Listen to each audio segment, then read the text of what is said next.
guys, and welcome back to my channel. This is the final video in the series of self-love. Now, if you have watched this series and you like the videos, if you want, I can expand on any of the video that I made or any points in certain videos and create mini series within this big series. So I can expand each video and create a series in itself. In this video, I'm going to talk about self-love and grooming. So if I go back to the series, I've talked about self-love and mental health, self-love and social life, self-love and the body or physical health, self-love and the soul, or how to romance yourself, including creating beautiful environment around us. And now in this video, I want to talk about self-love and grooming.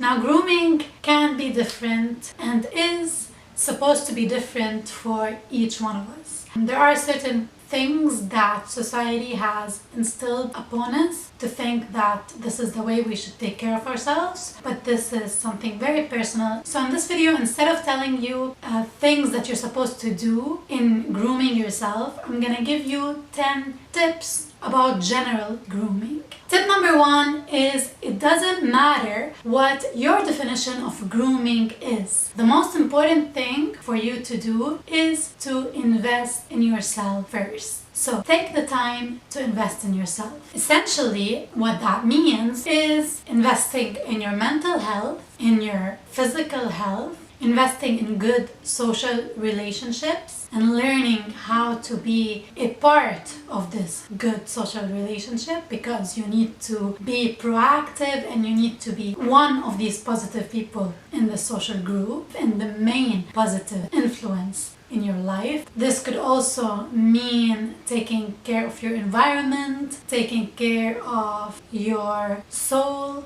so the way you talk to yourself. All of these are the essentials. And if you're doing this, you can also start to take care of yourself from the outside. So this tip goes hand in hand with the second tip, which is take care of your physical appearance, take care of the outside with the intention of working in the inside. So you can start by grooming first, you can start by taking care of your physical appearance first, but you should know that this is not the essence. This is not what defines you. So if taking care of your physical appearance gives you this motivation or your push to work on yourself, then by all means start there, but make it a priority to work from the inside as well. Number 3 is when you stay ready, you don't have to get ready. So be consistent with your grooming rituals. Number 4, it doesn't matter whether you are a spiritual, an intellectual, a feminist, whatever you define yourself, nobody is above grooming. So I've heard a lot of people criticizing other women because they have long nails, because they manicured their nails, because they put makeup on a daily basis,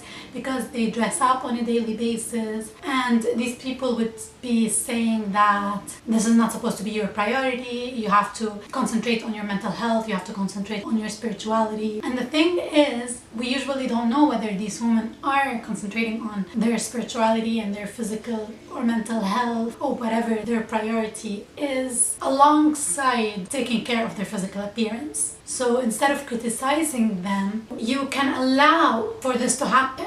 You can allow for them to take care of their physical appearance, because when you do that, when you allow others the space and the freedom to take care of themselves and to do whatever that is they're doing, not just with physical grooming, whatever they're doing, whether you think it's bad or good, if you allow this to happen for other people, you allow it to happen to yourself. Then you wouldn't be judging yourself if you take some time for you, if you take some time to indulge in a bubble bath or in a massage or in taking some time to manicure your nails at home or whatever you decide to do. And the thing is, like I said before, grooming is personal. Whether it is just taking the time to put moisturizer and sunscreen in the morning and then put moisturizer in the evening, and that's what for you grooming is, besides showering and brushing your teeth and all that, then so be it. So grooming is personal. Whatever you do, from the very minimal to the extra, this is very personal. But allow yourself and allow others, without judgment, without criticism, the ability and the time and the space to take care of yourself. Number 5, take time to enjoy your rituals and be fully immersed and engaged with them. So be present, because you are worth it. You are worth the time investment. You are worth maybe the money or the energy investment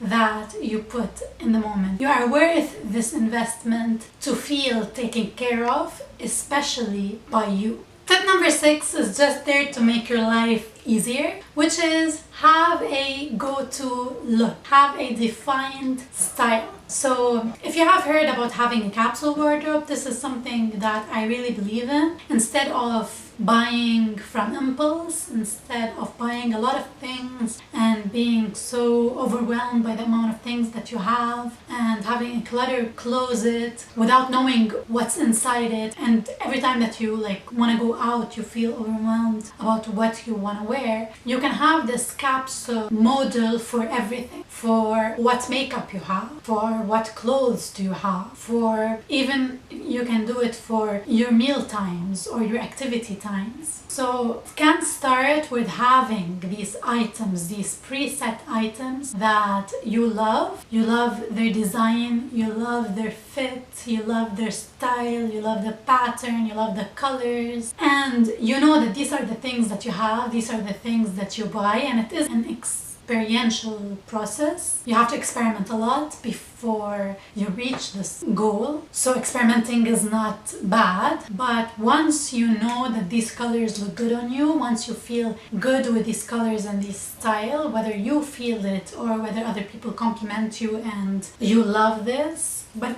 I recommend that this feeling comes from inside. Have this capsule items, this capsule model, and also have certain steps that you take every day, like a routine for what things you put on, what makeup you put on, and this will make things go super quickly and you would know that this would look good on you. So for example, for me, I have downturned eyes and I have hooded eyes. And I have discovered makeup techniques that work for my hooded eyes. I might change the color. I have one palette of eyeshadow that I use. The colors are warm because warm colors look good on me, but they have a set of different colors with shimmer and matte. But the technique is basically one. I follow one technique that looks good on me and that I feel good with because I have hooded eyes. So this one palette and this one technique allows me not to be overwhelmed when I want to do my makeup. I have these certain products that I use every day and I can create a little bit of a different look but following the same techniques. So then I would feel good about myself. Also for my outfits, I used to love wearing dresses when I was a teenager. I used to be very feminine with my style and very like a classic feminine or a preppy style if you want. And I loved it. This was what used to make me feel good.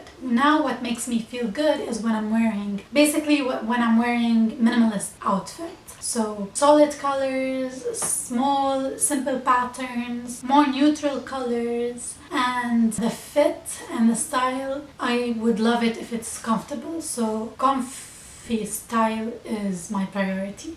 So it's something that looks good on me, it flatters my body, and at the same time I feel good in it.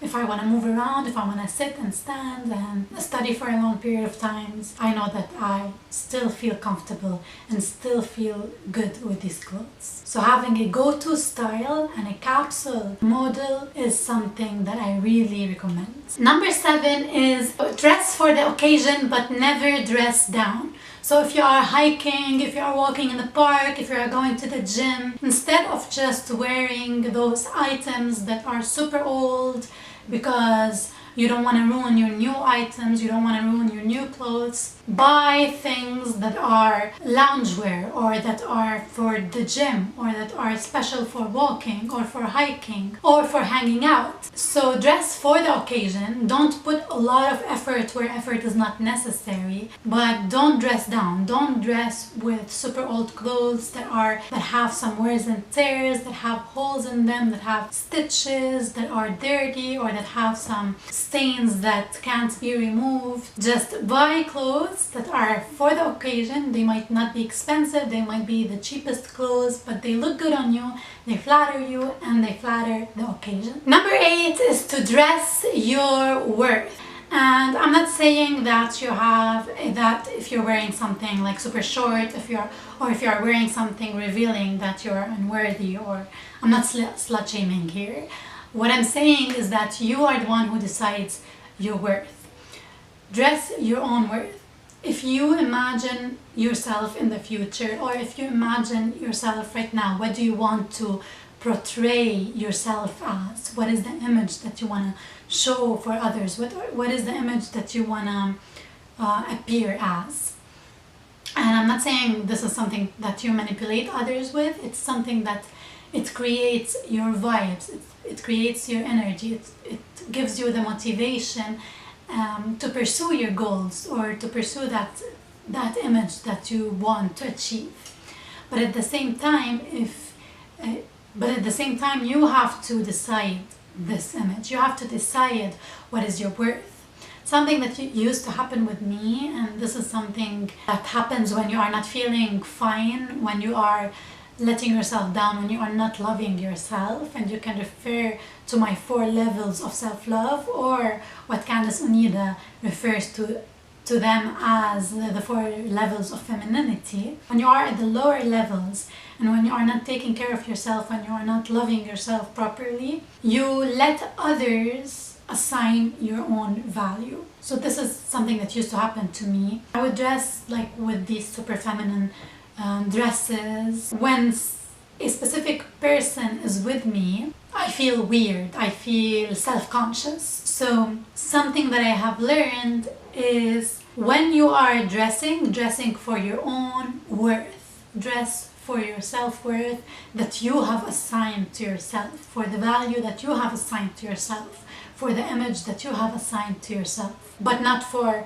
what you think other people will value, whether it's your boyfriend, whether it's the guy you like or the girl you like, whether it's your friend or your frenemy or someone you want to impress. Don't do that. Don't impress them. Don't let them assign your value. Dress for your own self. Now, this is something that I have to constantly remind myself to do, because once I put on my clothes, once I'm ready to go out of the door, I will check and double check and triple check if I'm comfortable, if I'm confident with the way I look. So I have to be confident and comfortable, and I have to look good. And because I have a capsule wardrobe, I know that these items look good on me. But if I see someone else dressing the complete opposite, and I notice myself that I feel self-conscious, here I should pay attention to those triggers. If you don't know what I'm talking about, check my other videos. So here I would pay attention to my triggers. It's not about the person, it's not about how the other person looks or how the other person is acting. It's about me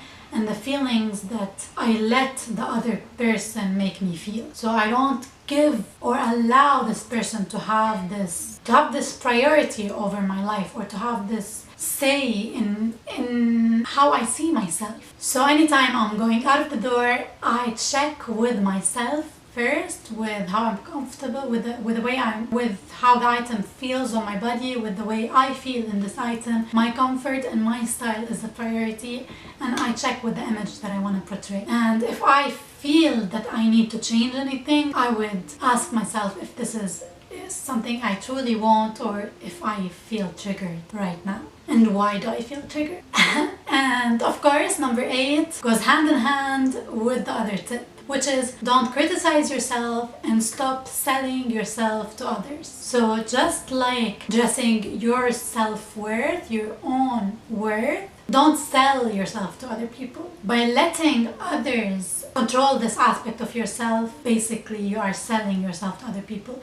You are telling that, oh my god, I want to straighten my teeth because this person will see it this way. Oh my god, I want to whiten my teeth because that person has white teeth. Or I want to dress this style because this person has this style, or because of this group. We usually sell ourselves to a group of people. If they have a certain style or if they do things a certain way, we try to do that as well. So be careful and don't let them control your life. You can do what you want. I have a list of things that I want to improve in my appearance and inwardly, and this is not based on what other people want from me. This is what I want from myself. And there is a fine line. I'm not telling you that when you're doing something, oh my god, you are copying this person. You have to decide for that. You have to decide, is this thing that I want to do coming from inside? Is this grooming ritual coming from inside? I want to do it. When I'm doing it, I feel good. And this is what grooming is. You have to feel good. You have to feel healthy.